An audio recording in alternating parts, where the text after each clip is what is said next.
All right, What's everybody. going on, everybody? Welcome to the Paranormal Council. I'm your host, Josh Morris, and joining me tonight is Jen, Stacy, and Sean, and we are going to have a good time tonight talking about protection. No, not the stuff that your parents told you about, but protection from the spirits. All right, so we're going to be Mm. talking about some different forms of spiritual protection.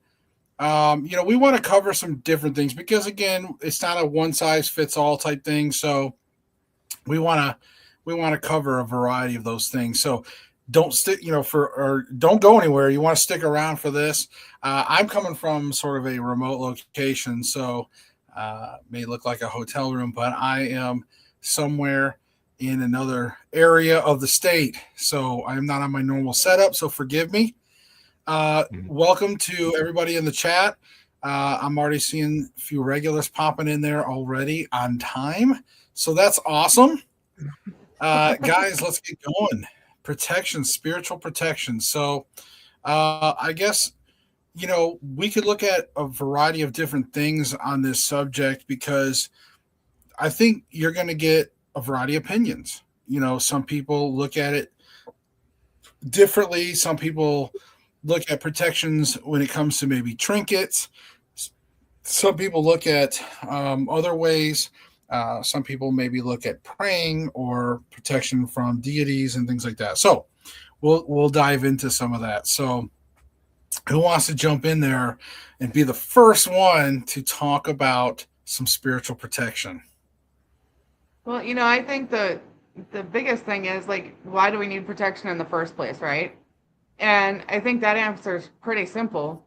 We're trying to encounter, deal with, communicate with, interact with something that is bigger than us that we don't fully understand. And just like if you walk into a place that you're unfamiliar with, your guard should be up a little bit, right? And being more aware of your surroundings, just to make sure nothing's going to happen. And it's kind of the same thing with paranormal investigating, except we know that these things that we may encounter have the ability to really do damage to us, and we can't see them coming. Like when we go to, maybe a dive bar that's known for being rough, or anything like that. It's kind of one of those things where you have to adjust your level of protection based on what you're doing. But sometimes in the paranormal, we don't know. We don't know what we're getting into until it's too late. Hey, Jeremy. It's one. I think it's important that we talk about it on a lot of different levels, um, from the basic level all the way up to serious protection and the different methods that a lot of people use, as well as what works for individuals and why it's important. Okay. Yeah, Yeah, I mean, for absolutely. sure. And I would like to add to that real quick. And then, you know, if you think of it on a term of like spiritual warfare, and you can also look at like the police. When the police go out into public, they're gonna they're gonna gear up. They're gonna have their protection. They're gonna have their gun, their non-lethal, their vests, tactical gear. And in the higher situation, even more prepared they have to get, right? SWAT teams and riot gears and things like that. So, but because again, when a police officer goes out in the public, they never know what they're going to face. And similar in our field with paranormal, when we go into situations, we don't always know exactly what we're going to face. So it's better to be prepared in that sense. Sean, were you going to say something? Yeah, I think it's important to kind of backing you two up on that, especially from my position. I don't go out paranormal hunting. I'm called usually to deal with paranormal situations that people kind of want to stop, or sometimes we're dealing with, like, maybe next week we're going to talk about possibly possessions and stuff like that. But you know I have to be prepared, no matter what, going out into the. I think we all in as what I was going to say is, I think every person, whether going paranormal or not, really needs to be prepared, because this world is beginning to ramp up, in my opinion, of a lot of things, and I think we all have to be aware of the things that's out there. And that's part of what our protection as a Christian is being aware. But I'll go over that later. But yeah, I think that's important to, like you said, the police aspect of being able to put on the body armor, being able to know your weaponry, know what's going on, know what all the potentials could be, and kind of prepare for that. You know, it's interesting that you brought up the police analogy, and Sean, you talked about it as well. You know, because I think back to like when I was on the fire department, and we always took different things to protect not just us, but also anybody who'd be on scene, right? We go into it with tools. Everything that we did, we took tools to do. We wore our own personal protection when we went into a fire. We took tools to help other people medically and protect them, and protection of even our own tools from the elements. You know, we had to have supplies for all of it. And I think, you know, it kind of relates to like paranormal teams in a certain sense too, because in a lot of the teams that I work with, there always seems to be one team member who kind of seems to be more knowledgeable in the area of protection. And they kind of step up to the plate with spiritual protection and the fact that they look out for other people. They look for signs in their team members. They're the first ones to kind of jump in when somebody might start feeling a little not okay or think they're getting affected. You know, and those people are really, really important in a team aspect as well. And not just from like a physical security aspect. A lot of times there's a team member that steps up and does that as well. But on a spiritual level, there's somebody who always brings extra tools and is ready to jump in and help too, just like a first responder. I keep thinking about Josh's car and like the Ghostbusters analogy, right? They go in with all these tools to help and to protect people and to remove the bad thing, just a lot like what we do, especially in residential cases. I guess that was fitting. Well, it's important to remember Stacy? too that this is not always a situation where you're protecting yourself from the malicious. You're also protecting yourself from the benign. Just like you were mentioning before, when you go out into the field, you got all this gear. You know, it's not all bullets and guns. Sometimes it's mosquito spray, it's sunscreen, it's things to protect you from the environment that you're in. Protection, to give an example, the spirits, for the most part, one of the things that they can affect really easily is water. That's why you see mist in, you know, spirits and things of that kind. But they inadvertently, without maliciousness, drain us of moisture, and you can become dehydrated very easily if you're already at that tipping point. And you know, you start to get lightheaded, you get vertigo, different things like that. It has nothing to do with the spirit doing something to you in a spiritual sense. They've literally wicked you from your own moisture, and you're not hydrated enough. And that kind of thing is you know, really important, because most protection, whether you're talking holy water or water that you know, flowing water where hauntings seem to take place, where rivers are close by, things of that kind, that water is an element that they utilize in order to, you know, manifest and do things on this particular spiritual plane. If you are in a haunted house, having a glass of water or a bowl of water next to you while you sleep is a form of protection, because the spirit will be siphoning off that water in the receptacle as opposed to you.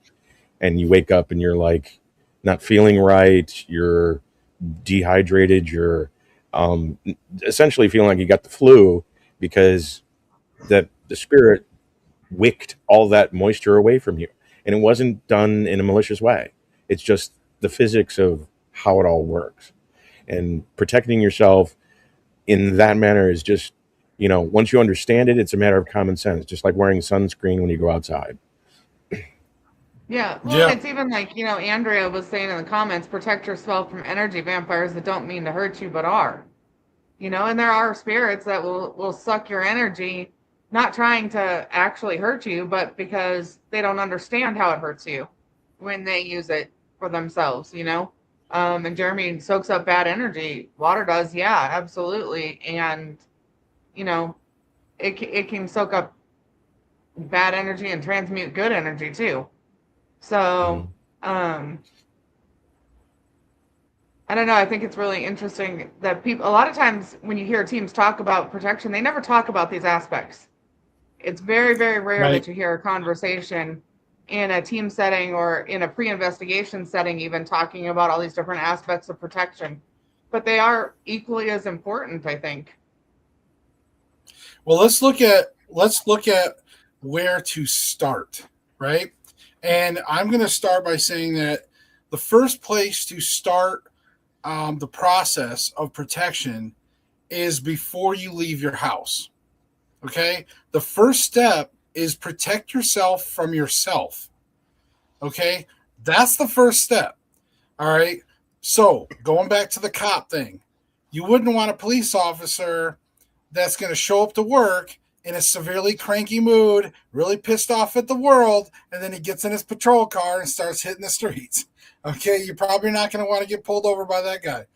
But honestly, like, you don't want to go to an investigation if you're not in the right mindset. So the first step from protecting yourself is protect yourself from yourself first. Make sure you're ready to go mentally and spiritually to this investigation. That's the first step. That, and also do not drink alcohol. Okay. This has been a thing. I've had people in the past, they are like, oh, I just need to loosen up a little bit. I need to have at least a drink before I go. I get investigators that try to pocket stuff. Not a fan of that. Don't like, it's a generally rule, right? But that's that. I just want to at least start out. That's the starting point. Well, a couple things on what you just said. I agree with you, and we talk about it quite a bit in this podcast about spiritual maintenance, right? And where does it start? We also talk about how we use ourselves as one of the most reliable instruments we have in paranormal investigation, and the most receptive in multiple different ways. But it's really not reliable or perceptive if we don't know how to use it, right? If we don't have a full understanding of ourselves and how to use our own intuitions and our own energies and things like that, then we're kind of flying off the handle, right? A firework that wasn't put in a chamber to be shot up in the sky. It was just let loose, right? You don't really know which direction it's going to end up going. And likewise, what you were saying about, alcohol, so many people do use their senses in a paranormal investigation. And I have heard many, many investigators, believe it or not, justify using alcohol or drugs to assist in opening their abilities or opening their intuition. And I would caution against that, because if you don't have the ability to understand, maintain, and control what you already have on a day-to-day basis that's going on with you spiritually, mentally, physically, consciously, unconsciously, abilities-wise, you really don't need to be adding something that takes away, it does open you up, right? It does do that, but it also takes away your ability to control it. And people don't think about that. They think, oh, I'm just going to have a couple drinks that'll help loosen me up and open me up to my abilities. But it really has a much more damaging effect than a positive effect. So, like we said, So you're saying it's an urban legend that you drive better when you're drunk. Oh, yeah, I have an ex-husband that would tell you that all day long. Yeah. Yeah. Mm-hmm. Yeah, I think it's also important. One of the aspects, and I think it's very cool that you said that, Josh, because it's before I even accept to go out that day, I kind of do an inventory on myself, because if I'm not spiritually clean, if I'm not spiritually in the right place, I may be setting myself up for an attachment later on or something that's going on, which I may not even be thinking about. And so there's been times I've actually called and said, look, and I've just been honest. I was like, I'm not in a good place today. Spiritually, there's some things going on I need to deal with before I come and deal with your spiritual stuff. And so to be honest, with people, but I think it's important. Part of my protection for me personally is if I'm walking right with the Lord, if I'm walking right in my spirituality, and If I'm not, then I need to be aware of that and know that that brings some risk if I go into a situation. It'd be like, did I really put, kind of using your police analogy, am I going to take my, you know, gun into battle, so to speak? Am I going to take my protection, or am I just going to leave it at the house because I think I'm okay today? I'm cool. You have to be able to suit up properly. Yeah, I mean, absolutely. And so I would say, really, like, let's look at, so, okay, let's assume. I was like, what the heck? My phone is being all right. Sorry about that. My phone was just being weird all of a sudden. Okay, so, but let's assume that we are mentally prepared and we're getting ready to head out the door, right? We're like, okay, I'm getting ready to go to this investigation. What's some of the first things? What's some advice? What's some things that you can do to protect yourself, right? Because again, this is where opinions are going to vary. So if you want to maybe talk about your own personal or things that you just recommend or some options. I'm sorry, we're doing this as you're going to an investigation or just going out into the world? I missed that part. Well, if there's a difference, then you could talk about the difference. If you're going to go to Walmart and you want to protect yourself and there's a difference, Yeah, you I just don't go to Walmart. I just don't go to Walmart.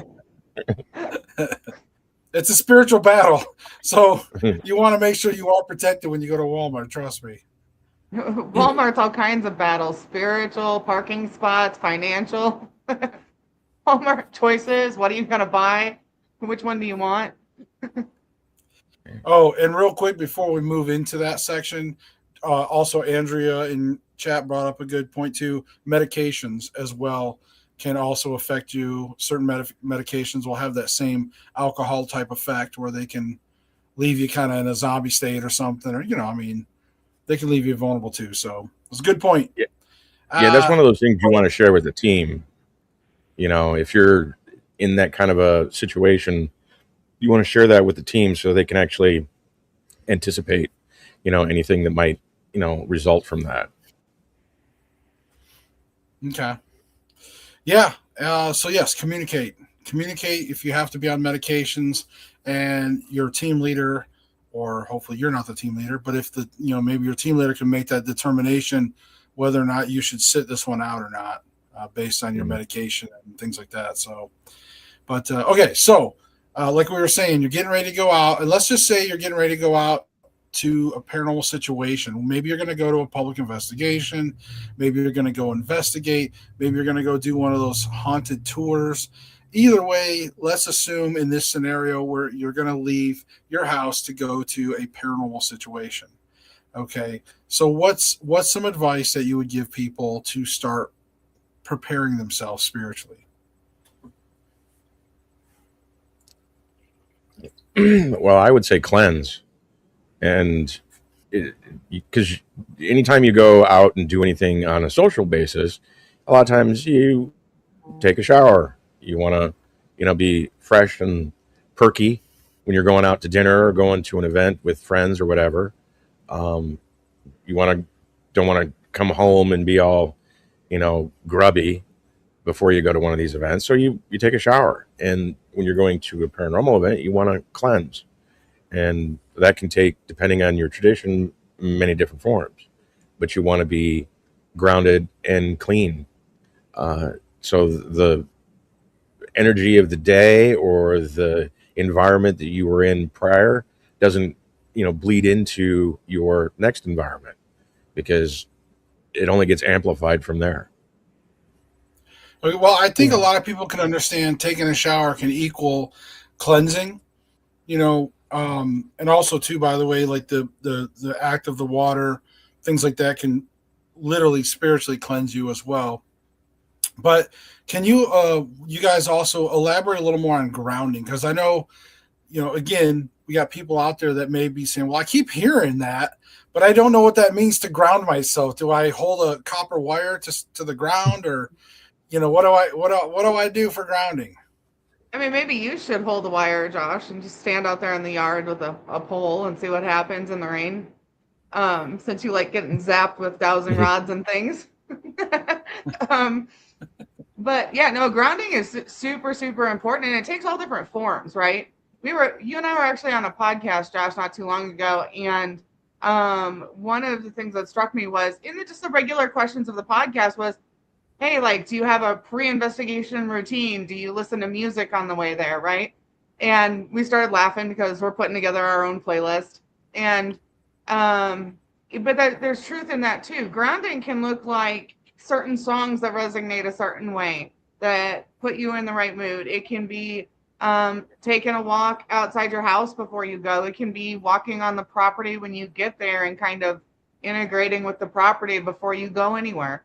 It can be a meditation time, right? It can be just about anything that you can think of that focuses kind of your emotions with your energy, with your mindset, and puts you in a right frame, right? So for different people, it looks like a lot of different things.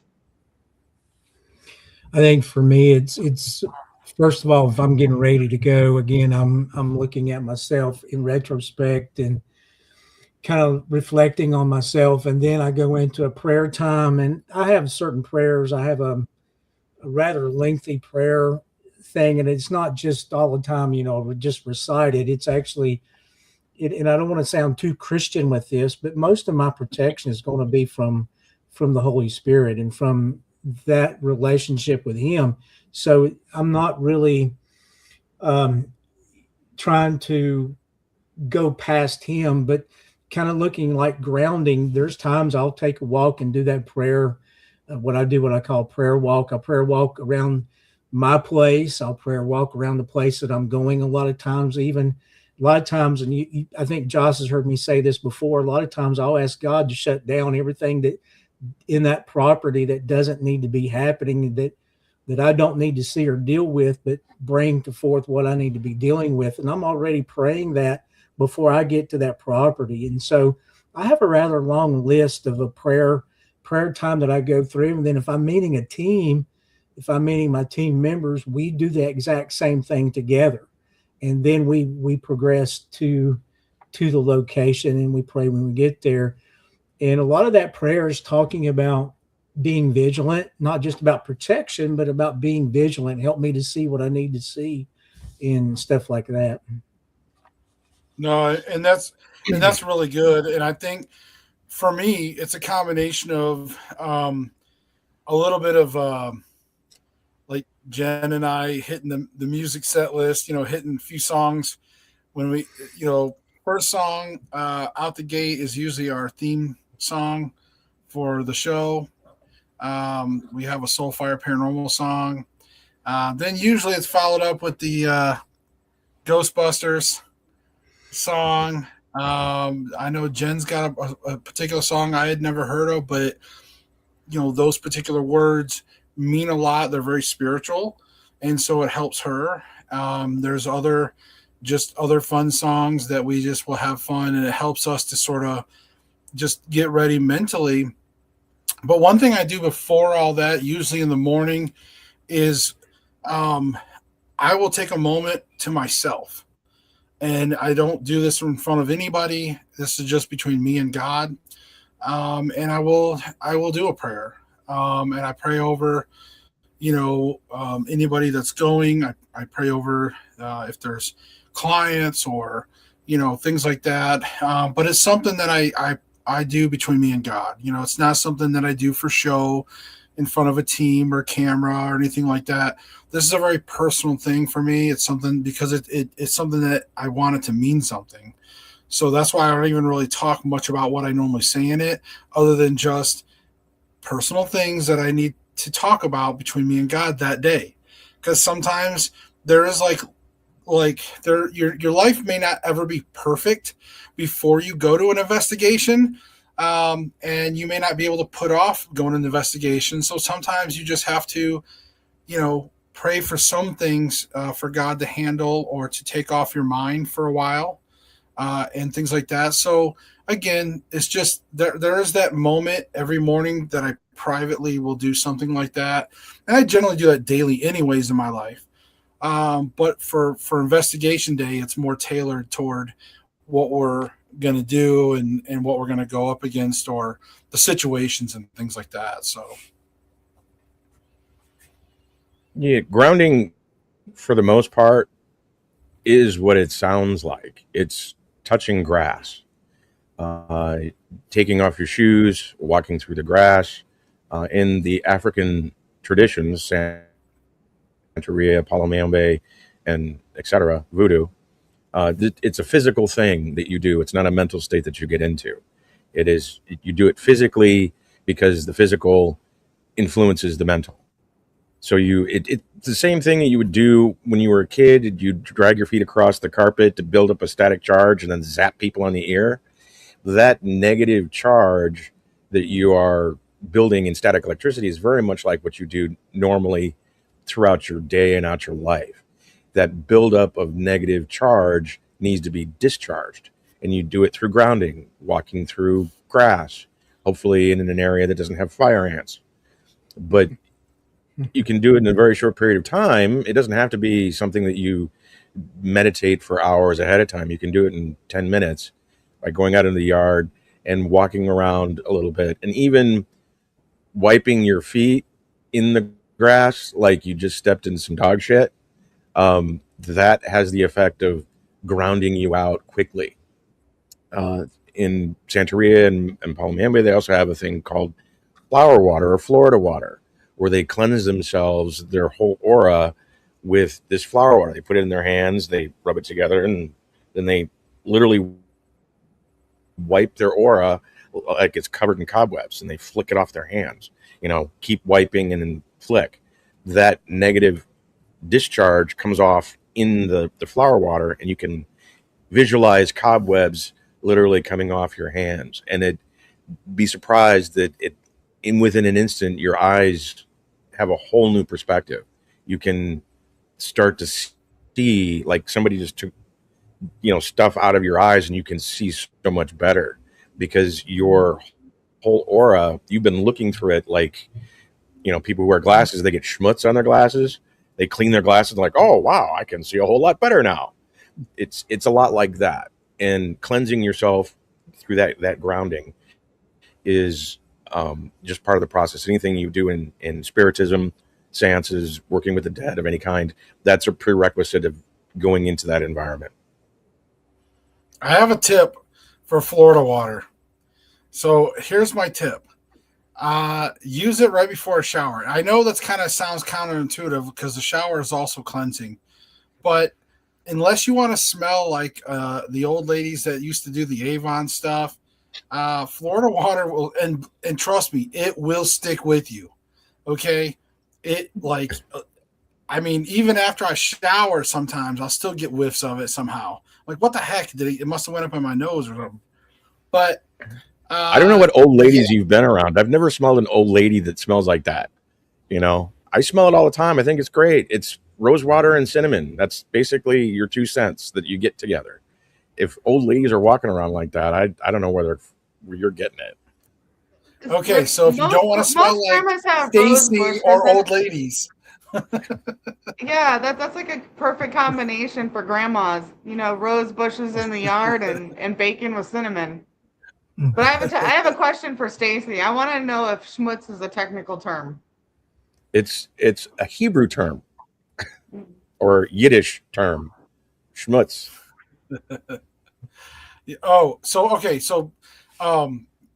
Moving on real quick. So I want to stay in the lane of grounding though real quick, because I think grounding is very important. That's why I wanted to make sure people understood what it was. Also too, I think it's important as an individual that at least once a month, once a week, preferably on the weekends or something, go and give yourself a very good grounding. Okay. So for example, Jen and I was able to, it's just like that static electricity, right? Everything built up. And we were just like, hey, we need to get out of here. And so we went to the river, and literally was able to just sit there with some camping chairs and enjoy the beautiful water and trees and nature and get in the water and almost literally have a baptism, submerge everything and just, get right with Jesus again and just, wash off the old. And it's amazing when you do that, when you come up out of the water. It's spiritual. It really is. And it feels so good. And we were so recharged after that. What river were you guys in? The one that It's goes the by Tennessee. Nathan Buford State Park. It's the Tennessee River. Yeah, I don't go near rivers down here in Louisiana. Critters much bigger than me pop out of those rivers and drag you back. So, and it's swamp water too. Even the fast moving rivers smell like swamp.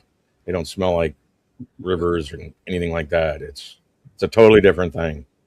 Louisiana is at the end of the Mississippi River, so people who flush their toilets in Chicago, it flows past us in New Orleans. Well, there you go. So if you're in Louisiana, then just go and enjoy nature in a different way. You don't have to maybe get in the water. But anyways, no, I just wanted to make that a point, though. It really does help if you can get out there, get with some nature just every so often, and it really does help your spirit. It's tried and true, right? So, okay. So once you grounded, you find your ground, you're mentally ready to go. You go to the paranormal place. All right. So is there any advice for people now they've grounded themselves again, they've said their prayers? Is there any additional advice that you would have while they are there at the locations? Stay vigilant. Yeah. Stay vigilant. Very good. I like that. Got to pay attention to yourself, your emotions, your team's emotions. You got to pay attention to the movements of the spirits around you. You got to, you've got to be watching everything. You can't just be, I had one team member that was kind of getting bored, and boredom is probably one of the number one things I see a lot of times, because if you know as well as I do, things don't always happen immediately. And so they kind of get bored and they get lackadaisical and they kind of start just looking at the phone. They didn't realize that there was some very powerful stuff happening, and they got caught up and didn't realize it. And we had to deal with them as well in the spiritual realm and deal with some attachments and stuff that they were getting, and just because they wasn't paying attention. So I would just say, make sure that you're always paying attention to what your purpose and what you're doing around that situation. Yeah. And that's really what I was trying to get at. I was glad that Sean was able to nail that, because that's kind of my big thing too, is like, once you get somewhere, you still got to keep your guard up. You still got to stay on your toes. You still, as you said, Sean, vigilant. Very good word. And also, too, one thing I want to add, too, is that people sometimes forget there's an emotional component. So a couple things. One, you could be empathic.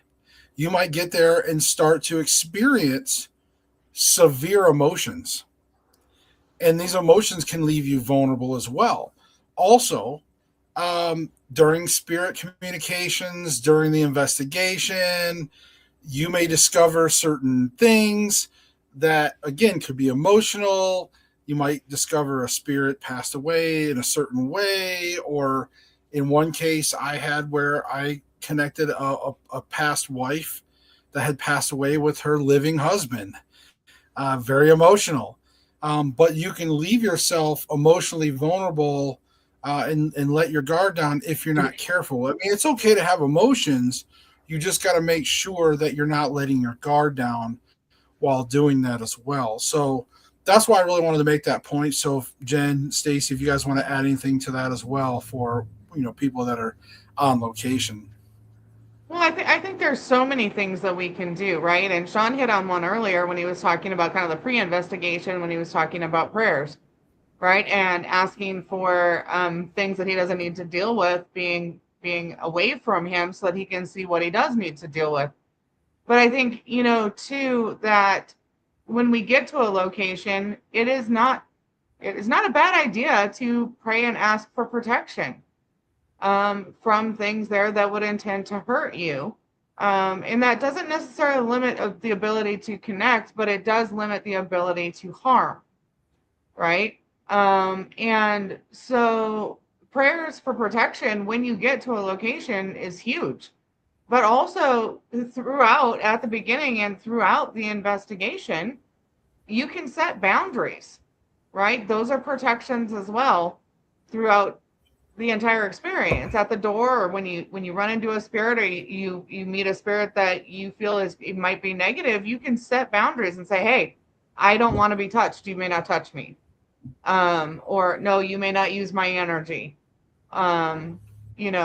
those types of things that you can do to keep different protections up at the beginning and throughout the investigation.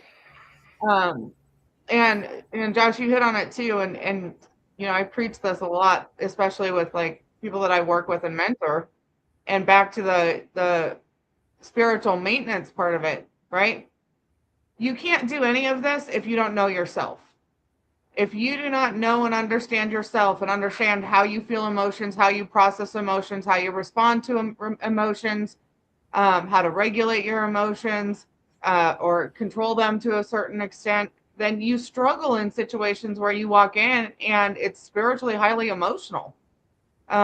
Spiritually caused emotion can be a little bit different than one that we would normally face, and can be a little shocking, and also leave you feeling like you don't have the same tools available to kind of work within that emotion. So it's interesting. Again, our conversations always seem to circle back and like to the step before and back to other conversations we've had, other podcasts we've had. It's all so important, the foundational pieces, but you take them with you through the experience, through your investigation, through your experiences. Yeah, I'd like to add that go ahead, the know thyself. You have to understand your role when you're going on an investigation. You are an instrument. You are part of the data. The things that you are perceiving are part of the investigation. If you don't know how those things work and how those things are affecting you, you can't give a good analysis of the situation. You can't give a good analysis of what you're going through, or even describe what you're going through. A lot of it is, I've never felt this before, I don't know what's going on. Well, that's because you don't know yourself. You don't understand enough about yourself in order to determine the information that you're receiving. That is important before you even walk onto the property. Understanding what skills you have, what abilities you have, how to work with those things, because you are in an investigation. You are the instrument, the main instrument. The EMF meter is just a little blinky light thingy. That's one data point.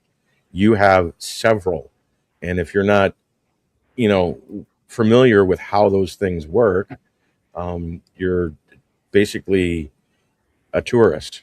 You're not really an investigator. Stacy, did you get a hold of my book that's about to come out somehow? Because you keep hitting on a bunch of stuff that's in it, and I think it's very interesting. No, you were talking about emotions as data, right? And when we talk about mental health, people often struggle with their emotions because they feel so big. They feel so out of control, right? And looking at emotions through a different lens, they are essentially nothing but data. There is a physical reaction sometimes to it, but it is just data. Do we feel angry? Do we feel sad? Do we feel frustrated? Are we grieving? And they're connected to all different types of functions across the board. But you are exactly right. When we go into an investigation, you have to understand those emotions to know what kind of signals you're supposed to be understanding. What is happening to you? What are you feeling? Is it yours? Is it something else? Is it somebody next to you because you're empathic? Is it a spirit that you've encountered? Is it a negative intention from an entity that you've encountered? That's all very, very important, especially when developing your abilities. But yeah, know your role in that, not just your position on the team, what your job is, whether you're, the bookkeeper who's like writing down when things happened, or if you're the person behind the camera, or what your role is in the team, but also understanding what your role is within investigating itself and how to do that to the best of your personal abilities. I think it's also important, and I agree with everything you just kind of said there, but I'm going to kind of take a different track if you'll let me. I think emotions are a good data point to look at, but they're oftentimes very manipulated by the spirits, and you can't go by them.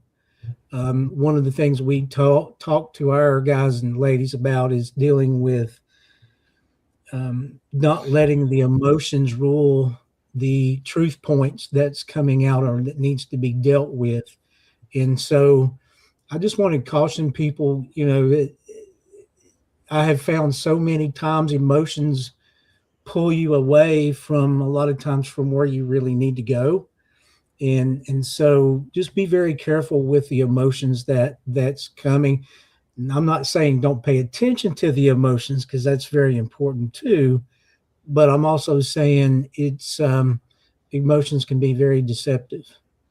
Yeah, and they lie. Emotions Yeah. lie. Right. Yeah. I usually tell If you look at the Bible, even, that's a good point that you bring up. If you look at the Bible and how things are written, when saints or holy people that we know in the Bible, when they come across an angel, they have the exact same reaction to that angel, that perfect good, as you would come across that same emotional fear of coming across pure evil. So the fear that you're feeling is not fear of the thing, it is the fear of the unknown. So Right. the fear, you have to be able to diagnose exactly the emotion that you're feeling and why, not project your ideology of whatever it is that you are fearing in that moment. Because fear of the unknown is the most natural thing. It's like fear of the dark, fear of high places, things of that kind.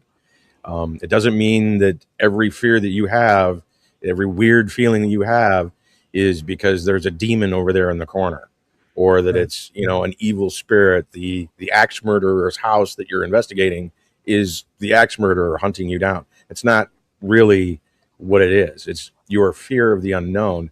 Emotions will lie to you. Do not take them at face value. Well, Yeah, whether and I it's was gonna in say mental that- health or in mental health or in the paranormal, either way, emotions need to be debunked, right? We need to Mhm. fact check them and figure out where it's coming from, why it's there, what's causing it. Is there confirmation bias? Are we looking through the wrong lens? It doesn't matter what part of life you're in or how you're applying it or experiencing your emotions. You have to debunk them and figure out what's perception versus reality in order to use said data, right? It's just like every other part of the investigation. Yeah, and I was going to say that one piece of advice I usually tell all team members is that the things that you hear from spirits or emotions, the things that you experience, just take everything with a grain of salt. Okay? Yeah. You can't just take everything at face value. I think it's got part of the protection part is wisdom. I don't know how to put it. When I usually teach on it, I'm talking about the wisdom that we gain through the experiences that we have. Like you said, when a spirit says something, I don't believe it most of the time, because they're most all liars, and they've got a motive a lot of times. And so, and I don't speak. By the way, I don't try to hold a conversation with them. That's something I don't do. But when there are saying things, a lot of times the things they're saying when I'm around are trying to um, push off the inevitable. And so we don't usually listen to them. But also, part of the protection part is that wisdom that you gain through Mhm. other experiences that you've had. But again, I think I don't know if it was you, Josh, or maybe it was somebody here talked about the situational, bias, the bias that you carry. That's so important to also keep in check. So just that's part of the protection. Yeah, absolutely. So okay, so I want to start to get to the back end of the.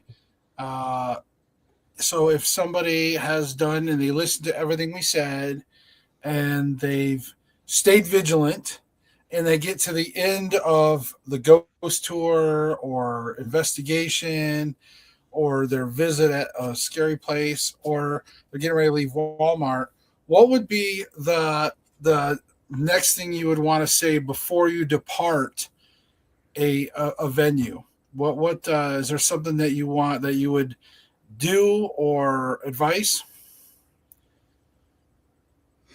Well, again, we have almost the same procedure that we have going in. We do going out is just the protection prayers. We command the spirits that they can't follow us, that they need. There's just a whole long list of things that we walk through. But we just make sure that we're all healthy. We get together. We do some praise and worship time. I know a lot of people don't do that, but we do praise and worship time, and we just kind of have a small church service. No matter how late, no matter how tired we are, we kind of usually have that worship service. So it's usually pretty neat to see that happen. But anyway, Yeah. No, that's and I'm the same way. Like I personally, when I go to depart a property, it's usually the same thing. Letting the spirits know, hey, there's nobody welcome to follow us, and of course, you go back where you're from and all that good stuff. So it's kind of a closing of sessions, sort of a cutoff point, and you're just sort of putting a period at the end of the statement, right? Jen, Stacy. Well, I want to basically reiterate what Sean just said. It's the same going out as it was going in. Cleansing yourself with the flower water or the grounding of yourself with taking off, touching grass. You want to detach before you go home, because if you don't detach, attachments will follow you. So you want to break that connection, and it can come in many different forms depending on your tradition. And uh, the African traditions, like I said, are physically based, not mentally or emotionally, because the physical is the precursor to the mental in that regard. Um, you know, Cleansing with even a bundle of flowers, brooming yourself with carnations. They're cheap. They're like $2 for a whole bundle of them. And you can, basically broom yourself, your whole body, throw them on the ground, and you grounded yourself and you've broken the connection. Yeah, I think when the other thing that I would say too is after an investigation, after cleansing and all that, closing it and cleansing, I would say that it is also important to really take a bit to ground. Whether you wait till you get home and ground before you go in the house, just decompress, right? Any Hmm. remaining energies, any remaining anything else that might be with you, any thought processes, any part of the investigation itself, keeping that separate from your personal life in a way by grounding. Um, you know, I think that's an important step too that a lot of people don't do. And even from the Christian aspect, prayer is thanking for the protection and the information and the guidance and the opportunity to go help somebody. Um, and that's another way of kind of bringing it full circle and kind of ending the conversation. I think that's important too. Yeah, I think staying vigilant throughout your time. I mean, going past just getting home, or I'm constantly vigilant at home for the hitchhikers. Even though sometimes we tell things they can't follow us, sometimes they want to be belligerent and follow you, and so um, it's kind of the issue of the hitchhiker effect is what we call it every once in a while. I think some of the others call it too.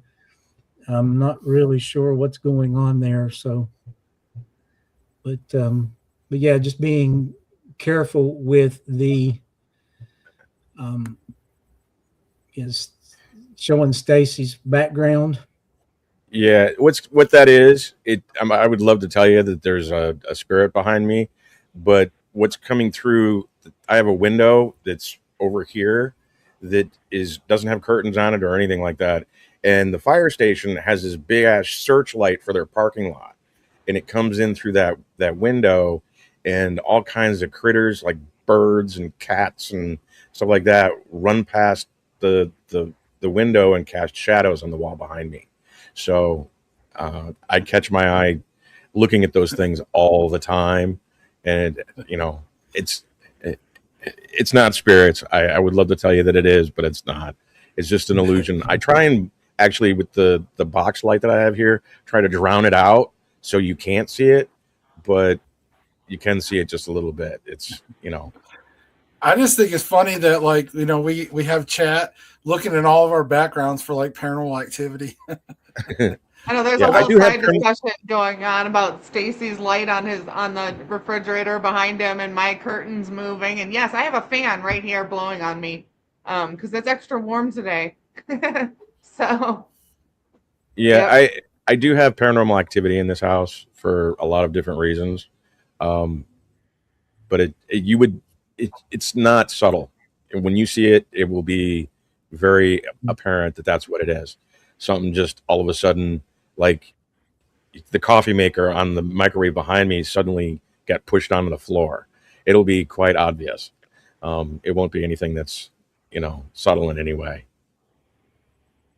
Jeremy, Have I I, know you're not saying it's a spirit. I've investigated with you a bunch, and I know you're like a major debunker, but it's still fun to look at and just make sure.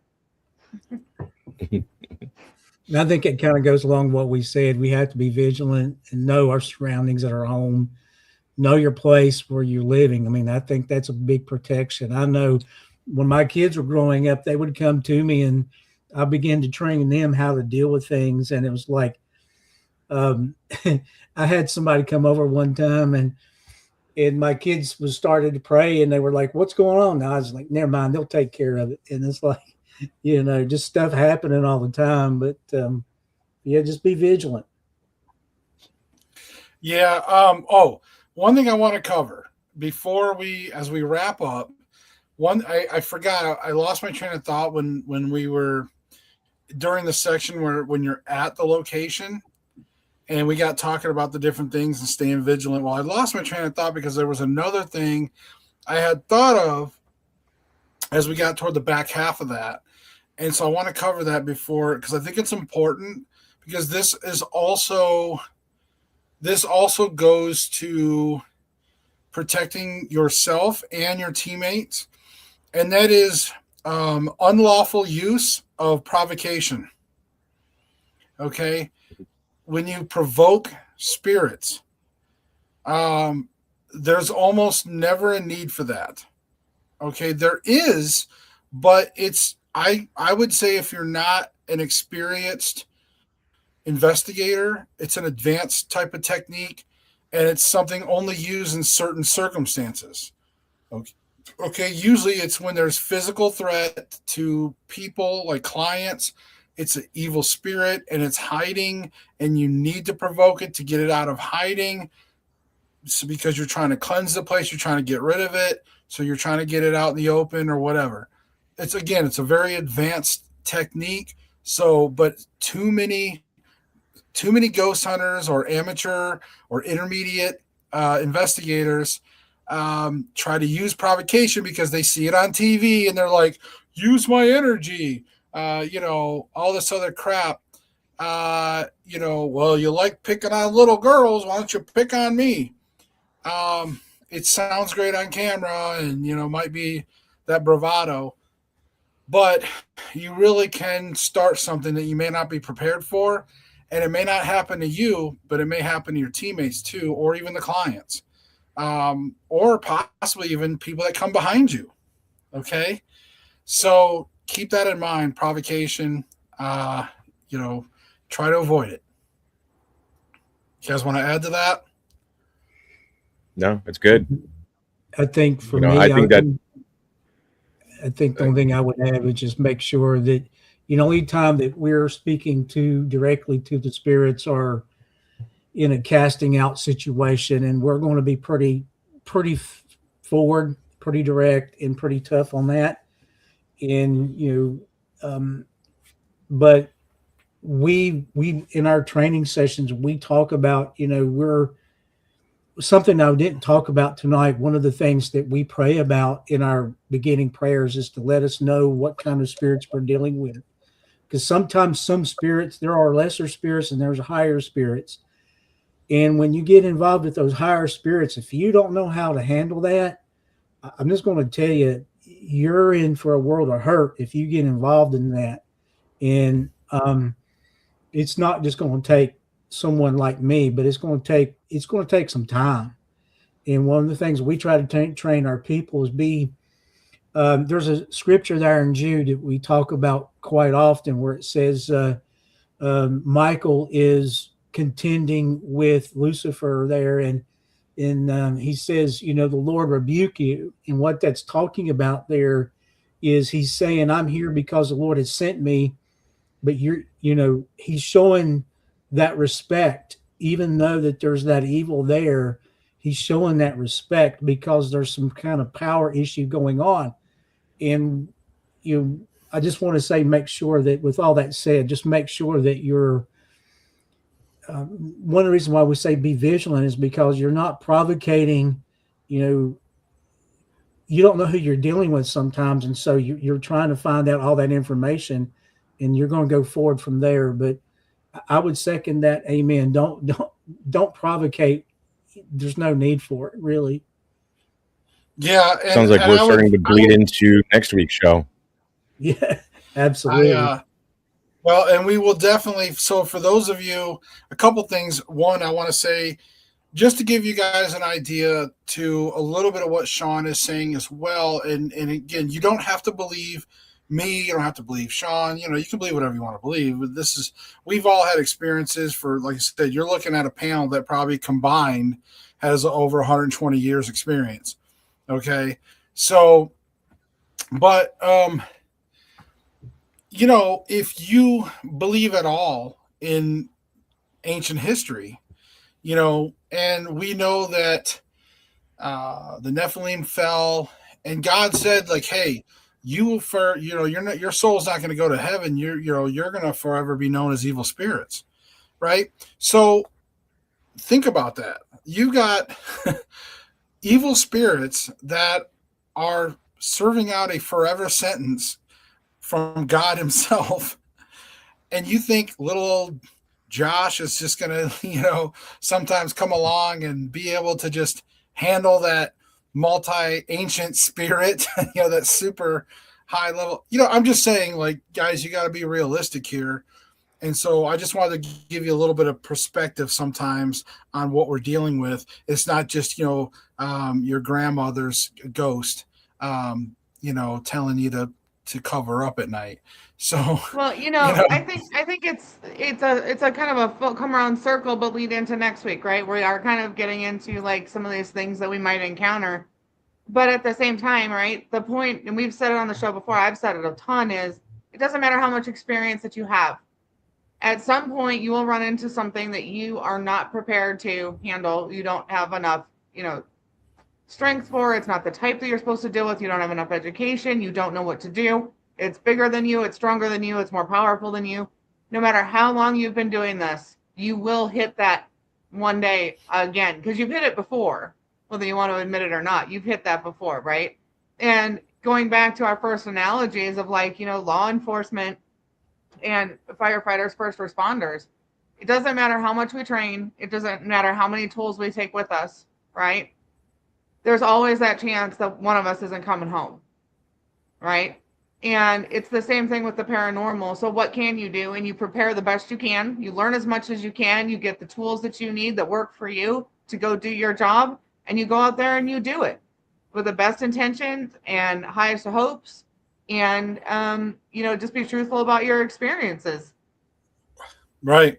And just to say, to close up with that, I would say, how do you learn? How do you prepare? It's by watching this show every week, guys. Tune in every Thursday nights, 9 p.m., right? Eastern, 8 p.m. Central. Guys, tune in every week. We talk about all these things. And next week, you're not going to want to miss, because we talked about protection all night long. And so now, next week, we're going to talk about why. What are you protecting yourself from? Okay. So we are going to look at some things, scenarios, situations, things that you may go up against as an investigator or as somebody visiting places, or even yourself as just a person. We're going to talk about all those things in our levels of possession episode next week. So tune in. You're not going to want to miss it. We'll see you next week. Don't forget, Thursday, 9 p.m. Guys, we'll see you later. Peace.